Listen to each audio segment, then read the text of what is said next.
So guys, kung naalala nyo nga last week, meron nag-viral na video na isang Chinese player na nag-collapse and later on nalaman na nag-cardiac arrest. Ayun, very unfortunate dahil 17 years old lang siya. Super laking loss nun sa China. Kaya nga guys, naisip kong gumawa ng content tungkol dito at kontakin yung mga friends natin na doktor. At ang isa pa nga doon, ang specialization niya ay cardio para masagot yung mga ilang katanungan tungkol sa incident na to. So guys, kasama natin ngayon si Doc Priest at si Doc Ivan. And mga natin, tropa nating mga badminton player na doktor. Hingi tayo ng advice sa kanila guys. Sa recent na video na nag-viral, yung si Doc Priest ay, ang tawag, specialization ay sa cardio. Number 1, why and how does it happen? Nangyayari kaya yun kahit sa mga physically active na katulad natin ng mga badminton player? Hi everyone. Yung nangyari dun sa badminton player, pwede siyang mangyari, hindi lang, kasi diba may misconception na usually nangyayari lang siya sa matanda. Pero kasi merong mga episodes like that nga na may mga sudden death kahit sa mga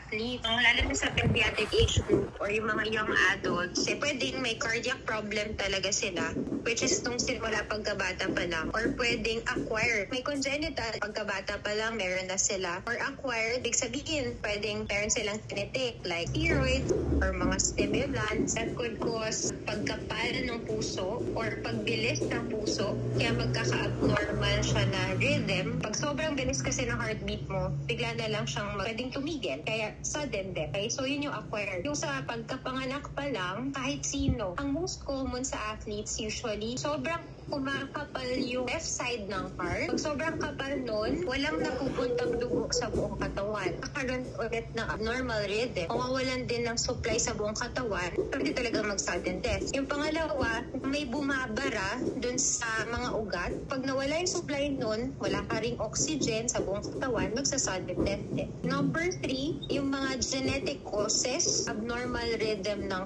heart. So, di ba yung heart natin, pag-itibok sa regular dapat. Sa mga young adults, pag naging abnormal yung rhythm, sobrang bilis niya, bigla lang siyang titigil. So, sa tanong mo, pwede talaga siyang mangyari. Sa mga sinabi niyo, Doc, possible pala na hindi siya during that instance lang. So, pwedeng dati pang may problem talaga siya. Minsan kasi, yung mga ganyang problem, yung sa pagkapanganak pa lang, ang unang symptom, which is very tragic, no, is sudden cardiac arrest. So, very important ang screening sa lahat ng athletes, hindi lang badminton player. Usually, pag may mga athletes, dapat bago sila, lalo na yung mga sumasali sa Olympics or yung mga city players or kahit sino, dapat magpa-check muna sa doctor, proper family history. Kasi kung may history sila sa pamilya na may sudden death or may mga sakit sa puso, kailangan i-screen. Ang important dito, ang lesson doon is magpa-screen sa doctor bago sumali sa any competition or any activity. So, number 2, ano bang pwedeng gawin, kunyari, may mangyari yun sa kasama nyo, kalaro nyo? Kunyari, wala sa amin na MD. Ano bang pwede namin maitulong? So, pag ganyan, syempre, bigla na lang nahimatay yung tao. Lalo na kasi kung witness siya, CPR kasi talaga agad. Kunwari, hindi tayo doctors or hindi tayo marunong ng CPR, can ask for help. Pwede nyo kapain yung pulso sa wrist. Pag wala, pwede naman magbomba. Somehow, makakasave kasi siya ng life. Habang naghihintay tayo ng tulong.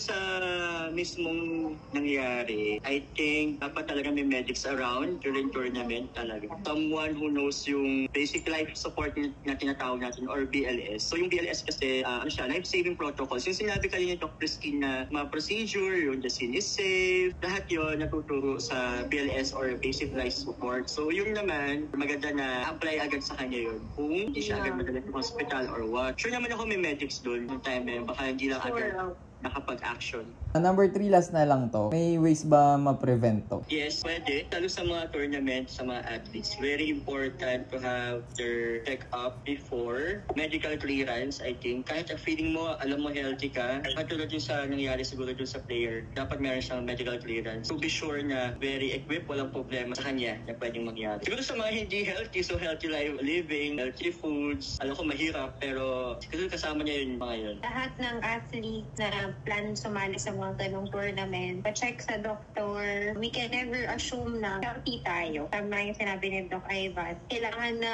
baseline laboratories at saka yung mga test para matignan natin kung okay tayo. I think yun nga, it's a lesson to always be vigilant and huwag tayo always assume na okay naman. Thank you so much, Doc Ivan, Doc Chris, kahit busy kayo. Thank you. Thank you.